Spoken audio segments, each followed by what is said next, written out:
अभिज्ञायते अनेन इति अभिज्ञानम कि अभि उपसर्ग पूर्वक या धातु से करण अर्थ में करणाधिकरणयोश्च सूत्र से ल्युट प्रत्यय करने पर अभिज्ञानम शब्द बनता है कि जिसके द्वारा पहचाना जाए उसे अभिज्ञान कहते हैं। कि शकुंतला अधिकृत्य कृतम नाटकम शाकुंतलम, यहाँ पर अधिकृत्य कृते ग्रंथे इस सूत्र से अण प्रत्यय हुआ है। अभिज्ञान प्रधानम शाकुंतलम अभिज्ञान शाकुंतलम, शकुंतला विषय के नाटक जिसमें अंगुलियक रूपी अभिज्ञान प्रधान है वह अभिज्ञान शाकुंतलम है। तो इस प्रकार से अभिज्ञान शाकुंतल जो है इसके विषय में जो नामकरण है इसको लेकर के चर्चा की गई है। अभिज्ञान शाकुंतल का कथानक महाभारत के शकुंतलोपाख्यान से लिया गया है। महाभारत के आदि पर्व के शकुंतलोपाख्यान में सर्ग 69 से 74 तक शकुंतला की कथा वर्णित है और इसमें 300 श्लोक हैं। महाकवि कालिदास ने महाभारत के शकुंतलोपाख्यान की कथा के आधार पर ही अभिज्ञान शाकुंतलम की रचना की। महाकवि ने अपनी नवोन्मेषशालिनी प्रतिभा के बल पर महाभारत की नीरस कथा को सजीव एवं सरस बना दिया। साथ ही महाकवि ने मूल कथा में कुछ परिवर्तन करके कथा वस्तु को रोचक, उपयोगी तथा उद्देश्य युक्त बना दिया। अपनी नाट्य प्रतिभा तथा अप्रतिम कल्पना के सहारे केवल 5वीं अंक तक पहुंचने वाली महाभारत की नीरस एवं निर्जीव कथा को सरस एवं सजीव बनाकर महाकवि कालिदास ने 7वें अंक की सुखद मंजिल तक पहुंचा दिया है। तो इस प्रकार से अभिज्ञान शाकुंतल जो है ये महाकवि कालिदास द्वारा रचित है और इसमें 7 अंक हैं। साथ ही साथ इसमें बहुत से पात्र हैं। कुल मिलाकर के इसमें देखा जाए तो करीब 40 से 45 के बीच में इसमें पात्र हैं। इसके अतिरिक्त कुछ पात्र ऐसे भी हैं जो रंगमंच पर उपस्थित नहीं होते किंतु उनके संवाद हमें सुनाई देते हैं या उनका कार्य होते हुए हमें पता लगता है। वे पात्र हैं जैसे दुर्वासा ऋषि हैं, हंस पादिका, वैतालिक, मेनका, वसुमती, अमात्य आदि। साथ ही साथ जो मनुष्यतर पात्र हैं कि मनुष्यों के अलावा भी कुछ इसमें पात्र हैं जैसे मृग, भ्रमर, लता, वृक्ष, वन, देवता, कोकिल आदि। इनका भी जो है इनमें वर्ण ये इसके कालिदास द्वारा रचित जो नाटक है इसमें ये पात्र हैं। मुख्य रूप से इसमें पात्र हैं, इसका जो नायक है वो दुष्यंत है और नायिका शकुंतला है। इनके अतिरिक्त महर्षि कर्ण, गौतमी, विदूषक, शारंगरव, शारद्वत, अनसुईया, प्रेमवदा आदि जो हैं ये इसके और भी पात्र हैं। तो इस प्रकार से इसके अभिज्ञान शाकुंतलम जो नाटक है इसके नायक दुष्यंत हैं और नायिका जो है शकुंतला है और ये नाटक 7 अंकों में विभक्त है। कि अभिज्ञान शाकुंतलम इसका जो प्रथम अंक है इस अंक में बताया जाता है कि इसके जो प्रारंभ में जो प्रस्तावना है उस प्रस्तावना में सूत्रधार एवं नटी इनके वार्तालाप से यह विदित होता है कि कालिदास विरचित नवीन जो नाटक है शाकुंतल उसको यहाँ रंगमंच पर खेला जाना है, प्रस्तुत किया जाना है। ग्रीष्म ऋतु का प्रारंभ है। सूत्रधार नटी आकर के जो है नाटक का प्रारंभ करते हैं। नाटक के प्रारंभ में दिखाया जाता है कि जो राजा दुष्यंत है वो अपने राज्य से शिकार खेलने के लिए वन में जाते हैं और वन में वह महर्षि कर्ण है उनके आश्रम में प्रवेश करते हैं। महर्षि कर्ण के आश्रम में प्रवेश करने के पश्चात जो शकुंतला है उससे वो मिलते हैं। राजा अपना परिचय देते हैं और वो शकुंतला के ऊपर आसक्त हो जाते हैं। वार्तालाप करके उनकी सखियों के द्वारा उन्हें ये पता लगता है कि जो शकुंतला है यह विश्वामित्र और मेनका की पुत्री है, न कि महर्षि कर्ण की है। महर्षि कर्ण ने तो केवल इसका पालन पोषण ही किया है। तो दुष्यंत को जब निश्चय हो जाता है कि शकुंतला ब्राह्मण कन्या नहीं है और ब्राह्मण कन्या न होने के कारण उसके साथ विवाह किया जा सकता है क्योंकि राजा दुष्यंत जो है वो क्षत्रिय थे। इसलिए जब उन्हें स्पष्ट हो जाता है कि शकुंतला भी क्षत्रिय है तो इसके साथ विवाह कर सकते हैं, तब जो है वो शकुंतला दुष्यंत के प्रति आकर्षित हो जाते हैं और शकुंतला जो है वो भी दुष्यंत के प्रति एक तरह से आकर्षित हो जाती है। द्वितीय अंक में राजा जो है वो विदूषक और सेनापति जो है उनकी जो शिकार संबंधी जो प्रसंग है उसको वहाँ पर उपस्थित किया गया है, आखेट को उपस्थित किया गया है कि विदूषक जो है वो शिकार को लेकर के बहुत अधिक व्यथित है, परेशान है, वो उससे बचना चाहता है। तो द्वितीय अंक में राजा दुष्यंत जो है वो विदूषक जो मांडव्य है उससे शकुंतला के विषय में बात करते हैं, उसके प्रति अपने अनन्य प्रेम को प्रकट करते हैं और विदूषक को सेना के सहित वापस राजधानी लौटा देते हैं और स्वयं वहीं रुक जाते हैं। तृतीय अंक में शकुंतला दुष्यंत के प्रति आसक्त है और इसी कारण वो अस्वस्थ भी है। शकुंतला और महर्षि जो कर्ण है वो शकुंतला के जो अशुभ ग्रह थे उनकी शांति के लिए सोमतीर्थ गए हुए थे, तो उनकी अनुपस्थिति में ही दुष्यंत और शकुंतला जो है वो गांधर्व विवाह कर लेते हैं। कि हमारे शास्त्रों में जो है 8 प्रकार के विवाह कहे गए हैं, उसमें गांधर्व विवाह को भी मान्यता दी गई है, जिसे कि प्रेम विवाह भी कह सकते हैं, तो वो गांधर्व विवाह कर लेते हैं। चौथे अंक में बताया गया है कि राजा दुष्यंत जब अपनी राजधानी हस्तिनापुर जो है वापस लौटते हैं तो वो शकुंतला को अभिज्ञान के रूप में, पहचान के रूप में जो है वो अपनी अंगूठी देते हैं कि तुम इस अंगूठी के अक्षरों को गिनोगी तो जब तक इसके अंतिम अक्षर तक पहुंचोगी तब तक कोई न कोई व्यक्ति तुम्हें लेने आ जाएंगे। तो शकुंतला जो है उस अंगूठी को लेकर के और दुष्यंत के विषय में जो है सोच रही होती है, उसके विषय में जो है ध्यान कर रही होती है कि इसी बीच दुष्यंत तो वापस हस्तिनापुर लौट जाते हैं, लेकिन शकुंतला दुष्यंत के प्रति प्रेम के कारण आसक्त है, उन्हीं का ध्यान कर रही है।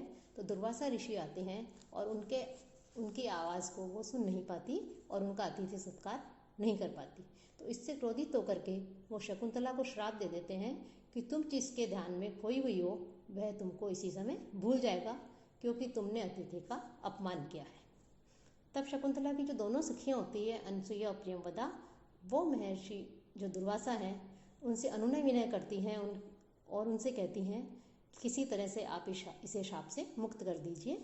लेकिन महर्षि कर्ण कहते हैं कि शाप तो वापस नहीं हो सकता, लेकिन स्मरण योग्य चिन्हित वस्तु कोई दिखाएगी तो अवश्य ही दुष्यंत को शकुंतला का स्मरण हो जाएगा।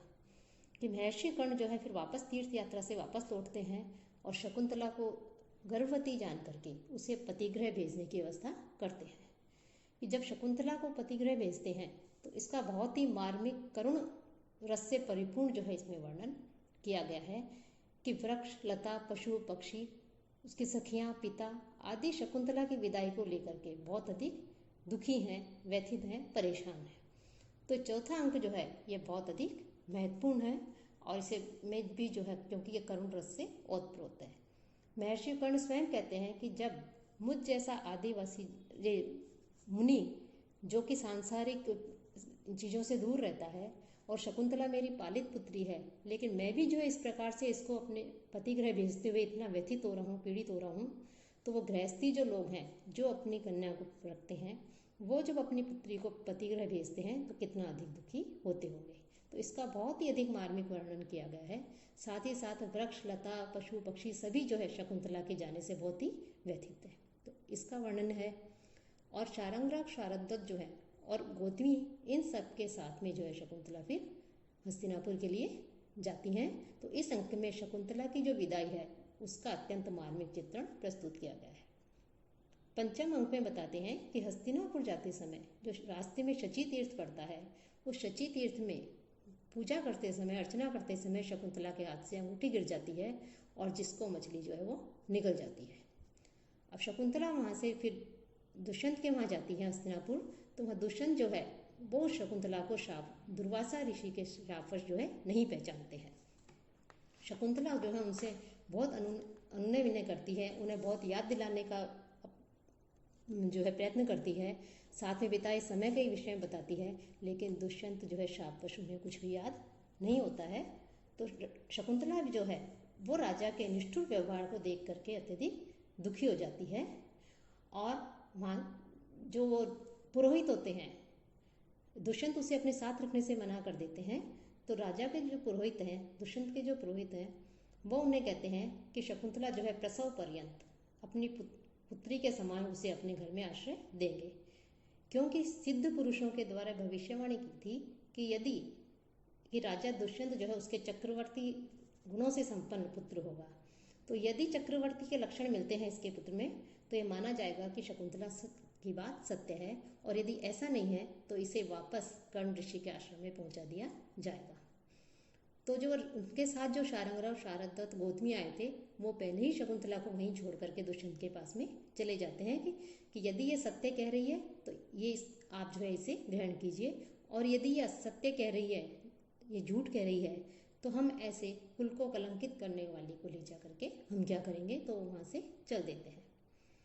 तो शकुंतला को जो है पुरोहित जो है जब अपने साथ ले जा रहे होते हैं अपने साथ रखने के लिए पुत्री के समान, तभी जो है आकाश से एक तेज ज्योतिपुंज जाता है और वो शकुंतला को उठा करके वहाँ से अंतर्ध्यान हो जाता है।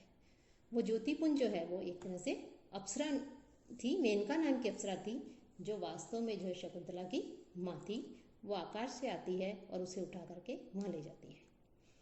तो छठे अंक में शची तीर्थ में जो शकुंतला की अंगूठी गिर गई थी, वो उस गिरी हुई अंगूठी को एक मछली जो है निगल जाती है, और उस मछली को जब ला करके एक मछुआरा उसका पेट काटते हैं तो उसमें से अंगूठी निकलती है। उस अंगूठी को लेकर के वो बाजार में बेचने के लिए निकलते हैं। तो जो राजा के जो रक्षक होते हैं वो उसको देख कर लेते हैं और उसको पकड़ करके लेके आते हैं कि इसने राजा की अंगूठी चुराई है।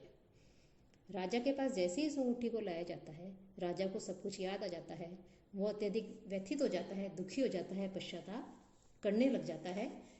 तो राजा की विरह पीड़ा का जो है एक तरह से इसमें वर्णन किया गया है कि राजा का निश्चल प्रेम व उसकी विरह पीड़ा का इसमें वर्णन है। तभी इंद्र का जो सारथी है मातली वहां आकर के बताता है कि आपकी सहायता की आवश्यकता है, कि इंद्र ने संदेश भेजा है कि स्वर्ग में उत्पात मचाने वाले राक्षसों के संहार के लिए आप तैयार हो जाएं, अर्थात उनका संहार करने के लिए आप हमारे साथ चलिए। और सप्तम अंक में राजा दैत्यों का संहार करके इंद्र के कार्य को पूरा करते हैं। इंद्र के वहाँ उन्हें पूर्ण रूप से सम्मान मिलता है, और वापस लौटते समय वो हेमकूट पर्वत पर आकर के वहाँ रुकते हैं, कि वहाँ पर जो ब्रह्मा के पौत्र कश्यप ऋषि हैं और उनकी धर्म पत्नी अदिति, उनके दर्शन करने के लिए वहाँ पर रुक जाते हैं। तब वहाँ देखते हैं कि उस आश्रम में जो है एक छोटा सा बच्चा जो है वो सिंह शावक के साथ में खेल रहा है, कि सिंह का छोटा सा बच्चा है उसके साथ में खेल रहा है, उसके मुख को पकड़ करके जबरदस्ती खोल रहा है और कह रहा है कि तुम जो है जम्भाई लो, मैं तुम्हारे दांत गिनूंगा। तो उसके इस पराक्रम को, उसकी इस वीरता को देख करके राजा आश्चर्यचकित हो जाते हैं कि कितना पराक्रमी, कितना वीर बालक है जो इस सिंह शावक से भयभीत नहीं हो रहा है। तो जब वो बालक जो है वो सिंह शावक के साथ में खेल रहा होता है, तभी उसके हाथ में एक अपराजित नाम की औषधि बंधी हुई रहती है, वो गिर जाती है। राजा उसे उठा लेता है। तो राजा जैसे ही उसे उठाता है कि तपस्विनियाँ वहाँ आती हैं और आश्चर्य में पड़ जाती है, क्योंकि वो जो औषधि बंधी हुई थी उस औषधि को एक तरह से उसकी रक्षा करने वाली थी, और ये कहा गया था कि माता पिता तथा स्वयं के अलावा यदि कोई उस औषधि को उठा लेगा तो वह औषधि सर्प बनकर उसे डस लेगी, अर्थात उसकी मृत्यु हो जाएगी। लेकिन राजा जब उसको उठाता है तो उसके कुछ भी नहीं होता है। तो तपस्विनी आश्चर्यचकित हो जाती हैं और दौड़ करके शकुंतला के पास में जाती हैं और उसे सब कुछ बताती है। तब शकुंतला आश्रम से बाहर आती है। वो शकुंतला और दुष्यंत का पुत्र सर्वदमन होता है। तो वो दोनों बाहर आती हैं और वो दोनों का मिलन होता है कि योग बल से जो महर्षि कश्यप होते हैं वो भी शाप की बात को जान लेते हैं और उनको अवगत करा करके दुष्यंत और शकुंतला का मिलन करवाते हैं। अंत में मारीच पुत्र सहित दोनों को आशीर्वाद देते हैं और विदा हो, वो वापस जो है हस्तिनापुर के लिए जो है फिर वो विदा हो जाते हैं। तो इस प्रकार से ये 7 अंकों का आपके नाटक है। ये कालिदास की एक अनुपम कृति है। इस नाटक का नाम अभिज्ञान शाकुंतलम इसीलिए रखा गया है कि पहचान का चिन्ह, जब शकुंतला अंगूठी दिखाती है तब दुष्यंत को जो है शकुंतला की पहचान होती है। तो ये अभिज्ञान शाकुंतलम नाटक के 7 अंकों के विषय में हमने आपको संक्षेप में बताया। अब हम अगले व्याख्यान में प्रथम अंक से प्रारंभ करेंगे।